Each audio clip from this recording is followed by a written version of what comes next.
Sin duda, el capitán Stanley Lord del SS Californian ha tenido una terrible reputación a raíz de su inacción ante el hundimiento del Titanic, pero podría ser que su proceder se debiera a una confusión ocasionada por un barco misterioso que se interpuso entre él y el Titanic. Revisemos los hechos. El operador inalámbrico del Californian, Cyril Evans, había dormido toda la noche con su instrumento de comunicación apagado, como es bien sabido. Su buque no recibió noticias del SOS del Titanic hasta alrededor de las 5:30 de la mañana siguiente. 3 horas más tarde, llegó al costado del Carpathia, cuando acababan de subir los últimos supervivientes de los botes salvavidas. Fue entonces el segundo barco en llegar al lugar del hundimiento, pero empecemos por el principio y situémonos en el Californian, ya que durante esa noche, sus tripulantes vislumbraron unas luces en el horizonte. Su capitán, Stanley Lord, se había retirado a la sala de cartas, completamente vestido, tras una agotadora jornada de 17 horas de servicio. Se quedó dormido alrededor de las 0:40, cuando la guardia del barco estaba en el puente. El capitán Lord no vio los cohetes personalmente, pero sí lo hizo su oficial de guardia, el segundo oficial Herbert Stone, así como un aprendiz llamado James Gibson, que se unió a Stone en el puente.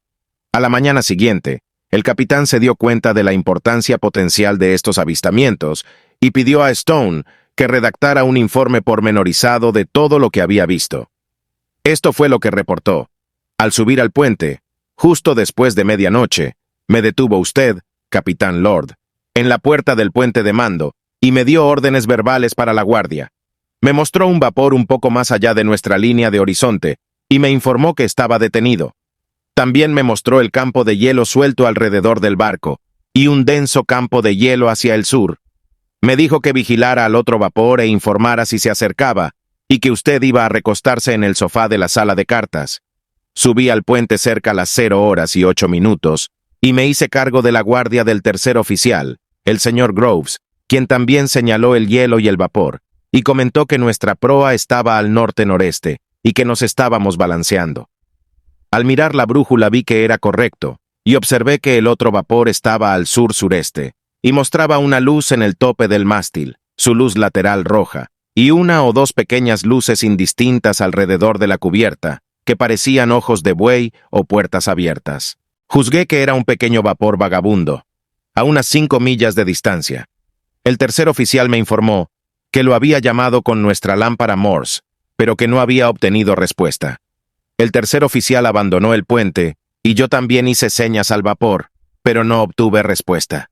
Gibson, el aprendiz, subió con el café a eso de las 0:15. En un momento pensamos que el vapor estaba respondiendo, pero solo eran sus lámparas de mástil parpadeando un poco. A las 0:35, usted, capitán, silbó por el tubo y preguntó si el otro vapor se había movido. Le contesté que no y que seguía el mismo rumbo, y también le informé que le hice señas con nulo resultado. Alrededor de las 0:45, observé un destello de luz en el cielo justo por encima del vapor, pero no le di importancia, ya que había varias estrellas fugaces alrededor. La noche era limpia y clara, con aire ligero y calma. Poco después, observé claramente sobre el vapor algo que me pareció ser un cohete blanco, aunque no observé ningún destello en la cubierta, ni alguna indicación de que hubiera venido de ese vapor. De hecho, parecía venir de una buena distancia más allá de él. Entre ese momento y la 1:15 aproximadamente, observé 3 luces más, iguales a las anteriores y todas de color blanco. Yo, inmediatamente silbé por el tubo de voz, y usted contestó. Informé haber visto estas luces en el cielo en dirección al otro vapor, que me parecieron cohetes blancos. Entonces me ordenó tratar de comunicarme con la lámpara Morse. También me preguntó si eran señales privadas, y le contesté, no lo sé, pero eran todas blancas. Entonces usted dijo, cuando obtenga una respuesta, hágamelo saber por Gibson. Gibson y yo observamos 3 luces más a intervalos, y seguimos haciendo señales con nuestras lámparas Morse, pero no obtuvimos respuesta alguna. El otro vapor, mientras tanto, había apagado su luz roja lateral y nos mostraba su luz de popa, y el resplandor de su mástil era apenas visible. observé que el vapor se alejaba hacia el suroeste y alteraba su rumbo rápidamente. Nosotros estábamos virando lentamente todo el tiempo hacia el sur, y a la 1:50 nos dirigíamos hacia el oeste-suroeste, y el otro barco hacia el suroeste. A las 2 de la madrugada, el buque se alejaba rápidamente, y solo era visible su luz de popa, que se dirigía al suroeste y medio oeste. Envié a Gibson con usted, y le dije que le despertara, y le dijera que habíamos visto 8 cohetes blancos, y que el vapor se había perdido de vista hacia el suroeste, y que nos dirigíamos al oeste-suroeste.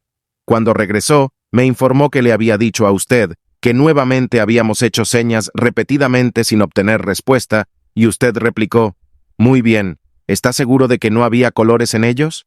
Y Gibson respondió, «No, eran todos blancos». A las 2:45 de la madrugada, volví a silbar y le dije que no habíamos visto más luces, y que el vapor se había alejado hacia el suroeste y ahora estaba fuera de nuestra vista, también que los cohetes eran todos blancos y no tenían ningún color. No vimos nada más, hasta alrededor de las 3:20 de la madrugada, cuando nos pareció observar 2 luces débiles en el cielo, hacia el sur-suroeste, y a poca distancia unas de otras. A las 3:40 envié a Gibson a ver si todo estaba listo para el cambio de guardia. Entonces, a las 4 de la mañana el oficial jefe, el señor Stewart, vino al puente y le di un informe completo de lo que había visto y de mis informes y respuestas de usted, y señalé dónde creía haber observado esas débiles luces a las 3:20. Tomó los prismáticos y dijo después de unos momentos, «Ahí está bien, es un 4 mástiles». Yo dije, «Entonces no es el vapor que vi primero». Tomé los prismáticos y distinguí un vapor de 4 mástiles, con 2 luces a tope de mástil un poco más allá de nuestra amura de babor, y orientado hacia el sur, íbamos hacia el oeste-noroeste. El señor Stewart se hizo cargo de la guardia y yo salí del puente. Recordemos que el Californian se encontraba detenido por un campo de hielo desde las 22:21, hora del barco, y fue a esa hora que envió un mensaje por radio informando que estaba detenido y rodeado de hielo.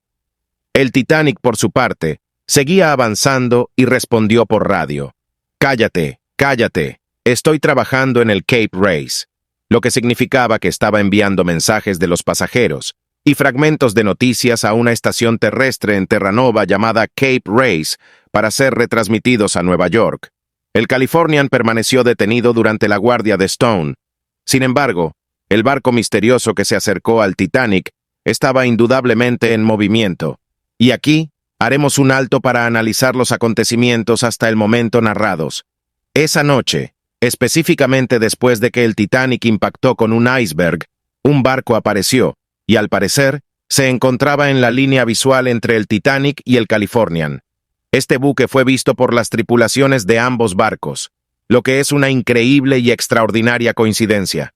Este barco misterioso también se detuvo momentánea y casualmente en la barrera de hielo, a unas 5 millas de distancia del Californian. Sabemos que el Californian se dirigía a Boston, mientras que el Titanic se dirigía a Nueva York, a muchas millas al sur. ¿Pero realmente eran 3 barcos, o siempre fueron solo 2? Según el relato del oficial Stone, había visto algo parecido a nosotros, es decir, un buque de las mismas características del Californian, que tenía unos 136 metros de eslora, solo la mitad que el Titanic, que tenía 270 metros desde la proa hasta la popa, acercándose antes de abandonar el puente. ¿Pero podría haber sido este otro buque el poderoso Titanic, el mayor objeto móvil jamás construido hasta ese momento? Stone había reportado que el vapor mostraba una luz de tope, su luz de costado roja y 1 o 2 pequeñas luces indistintas alrededor de la cubierta, que parecían ojos de buey o puertas abiertas, por lo que inferí que era un pequeño vapor vagabundo. No hay razón para no creer a Stone en este punto. Los ojos de buey y las puertas abiertas son compatibles con una buena vista, a través de prismáticos, de un pequeño carguero. Parece inconcebible que Stone pudiera haber confundido a un carguero con el imponente Titanic, que tenía diferentes cubiertas y escarpadas gradas. En cualquier caso, al aprendiz, James Gibson, también se le pidió que preparara un informe mientras aún estaba en el mar, y su opinión también era que se trataba simplemente de un vapor vagabundo. Gibson escribió: «Mirando por encima del toldo, vi una luz blanca parpadeante que supuse que era una luz Morse que nos llamaba. Entonces di un largo destello de Morse en respuesta, pero la luz del otro barco seguía siendo la misma. Así que lo miré con los prismáticos y descubrí que era su luz de tope de mástil la que parpadeaba. También observé su luz de babor y un débil resplandor de luces en su cubierta de popa. Me acerqué al segundo oficial y le comenté que parecía un barco de vapor vagabundo. Me dijo que lo más probable es que lo fuera y que estuviera encendiendo luces de aceite. Otra coincidencia, Gibson pensó que la luz Morse del otro barco les estaba llamando, al igual que el Titanic había llamado desesperadamente al vapor que se acercaba. Pero hay que recordar que el tercer oficial, Groves, también había intentado antes llamar por Morse al otro vapor y no había obtenido respuesta. La falta de respuesta no se parece en nada a la del Titanic, que parpadeaba enérgicamente después de medianoche. Aquí Gibson confirma la inactividad, cuando detecta por sí mismo que el aparente Morse era solo el parpadeo de la luz de su tope de mástil. Al igual que Stone, Gibson vio que solo tenía luces indistintas, un débil resplandor en su cubierta de popa. Su comentario a Stone, con el que éste coincidió inmediatamente, fue que parecía un barco de vapor vagabundo. El Titanic, con 10.000 luces eléctricas y sin luces de aceite, no se parecía a nada de eso. Stone detectó inicialmente un destello de luz en el cielo justo por encima del vapor, y no le dio importancia. El siguiente fue un cohete blanco, aunque no observé ningún destello en la cubierta ni ningún indicio de que procediera de ese vapor. Stone escribe, por su propia cuenta: «De hecho, parecía venir de una buena distancia más allá de él». Una vez más, esto no es algo extraño, ya que el Californian está en una ruta de Boston al norte de la ruta de Nueva York del Titanic, y el lugar del naufragio del Titanic muestra que se desvió hacia el sur de la ruta de Nueva York, a 20 millas, poco más de 32 kilómetros, de la ruta de Boston, después de chocar contra el iceberg. Los cohetes vistos por Stone, y más tarde por Gibson, procedían sin duda del Titanic. La primera declaración preparada por Stone muestra que el capitán Lord se preocupó en un principio por si este barco, cercano e incomunicado, se movía o se acercaba. Cuando Stone llamó por el tubo de voz a su somnoliento capitán y mencionó esas luces en el cielo en dirección al otro vapor, inmediatamente relacionó las dos cosas, luces y vapor, para su capitán, al igual que éste estaba preocupado exclusivamente por el vagabundo cercano, porque no podía haber tenido ninguna preocupación previa acerca de un buque en problemas en su misma ruta. Lord, que no sabe nada más que un extraño que emite luces, tras no haber respondido con anterioridad a una lámpara Morse del Californian, se queda ligeramente perplejo. Se pregunta si son señales privadas, es decir, el tipo de cohetes que se disparan para transmitir la lealtad a una compañía. En su mente, puede que el otro buque esté intentando identificarse por otros medios. Sin darle mayor importancia, el capitán volvió a dormirse en su habitación. Stone y Gibson vieron más cohetes, pero también vieron que el pequeño vapor se alejaba activamente y cambiando rápidamente de rumbo. Como Stone comentó más tarde en la investigación británica, «Un barco en apuros no se aleja de usted, milord».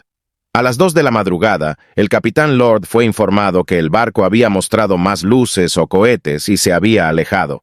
«Las señales de la compañía suelen tener algunos colores», dijo más tarde el capitán, por lo que el aprendiz oyó preguntar si eran todas blancas. Era una mera curiosidad más. El capitán Lord comentaría más tarde que tenía entendido que algunas compañías tienen cohetes blancos como identificación. Las normas de socorro, como se ha visto, establecen que los cohetes de socorro podían ser de cualquier color o descripción, lo que significa que la blancura era totalmente irrelevante, aunque la posterior investigación británica trató de pintar una imagen que equiparaba socorro con cohetes blancos. Pero lo cierto es que el Titanic también disparó cohetes de distintos colores, aunque fueran principalmente blancos, y que el Californian solo vio estos últimos en la ruta de Boston. El capitán Lord declaró que una vez había visto al buque gemelo, el RMS Olympic, a una distancia de 5 millas, y que era imposible confundir a semejantes monstruos con un buque carguero. Su aprendiz, James Gibson, dijo que los buques de pasajeros generalmente estaban iluminados desde el borde del agua. Los ojos de buey y puertas abiertas de Stone se habían convertido en una luz en la distancia. A las 2:45 de la madrugada, esa luz desapareció en dirección opuesta a la primera vez que se vieron los cohetes. Sin embargo, el Titanic no empezó a disparar cohetes hasta que se detuvo por última vez. Obviamente, a partir de entonces no pudo desplazarse a ninguna otra parte del océano, excepto a su fondo. A pesar de las contradicciones, entre un Californian que se dirigía a Boston pero estaba parado y un buque que se acercaba al Titanic por la ruta de Nueva York, la semilla de la casualidad había sido plantada por una distancia estimada de 5 millas entre los buques de cada par y por el avistamiento de cohetes. Ningún otro barco admitió haber visto cohetes, y es posible que el Californian no hubiera revelado los avistamientos, si no hubiera sido porque al llegar al lugar del rescate, se encontró con el Carpathia, y esto atrajo a los periodistas a su atracadero en Boston. Lord terminó su declaración ante la investigación americana, y de inmediato tomó el tren de vuelta a Boston para el viaje de regreso del Californian. Mientras tanto, el hidrógrafo de la Marina John J. Knapp, que había elaborado un boceto hipotético del lugar en el que podría haber estado el Californian, si hubiera sido el barco visto desde el Titanic, prestó declaración ante la investigación. Al parecer, esta asombrosa suposición impresionó profundamente al senador Smith. El dibujo indicaba que los dos buques se encontraban a 14 millas de distancia, unos 22,5 kilómetros, pero toda la construcción era totalmente caprichosa. El capitán Lord y su tripulación habían terminado su viaje de regreso a Gran Bretaña antes de que el presidente de la investigación americana presentara su informe sobre el desastre del Titanic. Sorprendentemente, decía lo siguiente: la responsabilidad del vapor Californian.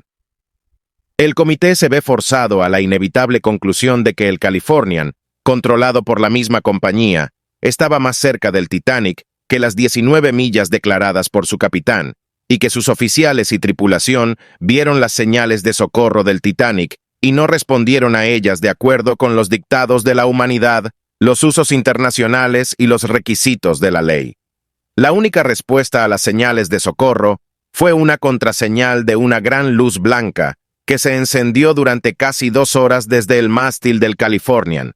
En nuestra opinión, tal conducta, tanto si se debe a la indiferencia como a un grave descuido, es de lo más censurable y hace recaer sobre el comandante del Californian una grave responsabilidad. El operador de radio del Californian no fue despertado hasta las 3:30 de la mañana, hora de Nueva York, en la mañana del día 15, después de haber tenido lugar a bordo de ese barco una conversación considerable entre oficiales y miembros de la tripulación en relación con estas señales de socorro o cohetes, y el oficial jefe le ordenó que comprobara si ocurría algo, ya que un barco había estado disparando cohetes durante la noche. La investigación así iniciada reveló inmediatamente que el Titanic se había hundido. Si se hubiera prestado ayuda rápidamente, o si el operador de radio del Californian hubiera permanecido unos minutos más en su puesto el domingo por la noche, ese barco podría haber tenido la orgullosa distinción de rescatar las vidas de los pasajeros y la tripulación del Titanic. No debemos olvidar que el Californian solo tenía un operador inalámbrico que dormía por la noche, y que el Titanic tenía 2, por lo que el capitán Lord parecía suponer que otros operadores solo habrían estado transmitiendo durante el día. Es importante destacar que tras encender la radio y enviar una llamada general, recibieron el mensaje de que el Titanic se estaba hundiendo. Ningún otro barco, excepto el Carpathia, sabía que se había hundido. El capitán Lord, en ese momento, ordenó que se desplegaran todos los botes salvavidas y que se prepararan para arriar, colocó vigías adicionales y ordenó que se dieran prisa para llegar a la posición de socorro transmitida, que estimó a 19 millas y media, a poco más de 31 kilómetros de distancia, ya que el Californian se había acercado un poco más en las horas de oscuridad. Pero el presidente del Senado Smith dijo a sus oyentes: no es un deber agradable criticar la conducta o comentar los defectos de otros, pero debe decirse la pura verdad. El capitán Lord declaró que, desde la posición en la que nos detuvimos hasta la posición en la que se supone que el Titanic chocó con el iceberg, había 19 millas y media. Soy de la opinión de que estaba mucho más cerca de lo que el capitán está dispuesto a admitir, y baso mi juicio en la investigación científica de la Oficina Hidrográfica de nuestro gobierno. Pero había un problema con esta investigación científica. El hidrógrafo había situado al Titanic en su posición de SOS, es decir, en las coordenadas de longitud y latitud que especificó en sus mensajes de socorro. A continuación, situó al Californian en esa hipotética posición de 14 millas de distancia. Pero la verdad es que la localización del SOS era errónea. El oceanógrafo Robert Ballard descubrió los restos del Titanic a 13 millas náuticas al este y un poco al sur de la posición transmitida, siendo este enorme error la razón por la que no había sido posible localizar el lugar del hundimiento durante tanto tiempo. Ahora sabemos que los restos del naufragio se encuentran ahora en una línea que coincide con el lugar donde el Californian dijo haber visto cohetes a baja altura, y la distancia entre el lugar del naufragio y la posición de parada del Californian es exactamente de 22.8 millas, unos 36.7 kilómetros, solo unas 3 millas y media más lejos de lo declarado por el capitán Lord, es decir, que siempre estuvo en lo cierto. El Departamento de Transportes británico, conocedor del lugar del naufragio, estimó en 1992 que el Titanic había colisionado en un lugar situado a 20.1 millas del Californian, desplazándose más hacia el sur en las 2 horas y 40 minutos que tardó en hundirse. Se demostró así que las ideas del hidrógrafo Knapp eran una completa fantasía. Pero el senador Smith, hace más de 80 años, declaraba: ¿por qué el Californian mostró su lámpara de señales Morse desde el momento de la colisión de forma continua durante casi 2 horas si no vieron nada? Y las señales que eran visibles para el señor Gill a las 0:30 horas y para el oficial de guardia deberían haber suscitado más preocupación de la que mostraron los oficiales de ese buque, y el hecho de que el capitán Lord no despertara al operador de radio de su barco hace recaer sobre este oficial una tremenda responsabilidad de la que le será muy difícil escapar. Si hubiera sido tan vigilante en el movimiento de su buque como activo en el despliegue de su propia lámpara de señales, hay una posibilidad muy fuerte de que cada vida humana que fue sacrificada por este desastre podría haber sido salvada. Los dictados de la humanidad deberían haber impulsado la vigilancia en tales condiciones. La conducta del capitán del Californian exige una acción drástica por parte del gobierno de Inglaterra y de los propietarios del buque. Contrasten si quieren la conducta del capitán del Carpathia en la emergencia e imaginen cuál debe ser el consuelo de ese marino reflexivo y comprensivo que rescató a los náufragos y dejó a los pueblos del mundo como deudores suyos cuando su barco zarpó hacia mares lejanos hace unos días. Por su absoluta abnegación y su propia indiferencia ante el peligro, por su prontitud y su simpatía caballeresca, prestó un gran servicio a la humanidad. Se le debería hacer comprender la deuda de gratitud que su nación tiene con él, mientras que el libro de las buenas acciones, que tan a menudo ha estado familiarizado con su valor inquebrantable, debería en adelante llevar el nombre del capitán Rostron hasta la época más remota. Ahí estaba. Se había presentado al público a un héroe y a un cobarde. Donde uno había mostrado simpatía caballeresca, el otro había permitido el sacrificio de vidas humanas, y no había estado a la altura de los principios fundamentales de la humanidad. El nombre del capitán Lord estaba destinado a figurar eternamente en el libro de los hechos malignos. Es así como el capitán Stanley Lord y la tripulación del SS Californian pasarían a la historia como hombres despreciables y cobardes que ignoraron la emergencia del Titanic y asistieron en su ayuda varias horas después de su hundimiento. Pero, de ser cierta la existencia de un pequeño barco misterioso, que de forma repentina y que por una terrible y lamentable casualidad se interpuso en la línea visual entre ambos buques, impidiendo que la tripulación del Californian se percatara de la emergencia del Titanic, explicaría la inacción del capitán Lord ante el desastre que desconocía. De hecho, los integrantes de la investigación americana trataron de averiguar la identidad de este barco misterioso y supusieron que debía de ser un barco extranjero y que por ello no había comprendido el mensaje en código Morse emitido en inglés. Sospechando que podía tratarse del buque alemán Norddeutscher Lloyd Frankfurt o el transatlántico danés de pasajeros Helig Olaf. Pero esto no los llevó a ningún lado y finalmente descartaron su existencia. Finalmente, Es momento de que ustedes, mis estimados suscriptores, comenten su opinión sobre estos hechos y la opinión que tienen sobre las acciones del Capitán Lord en la noche del hundimiento.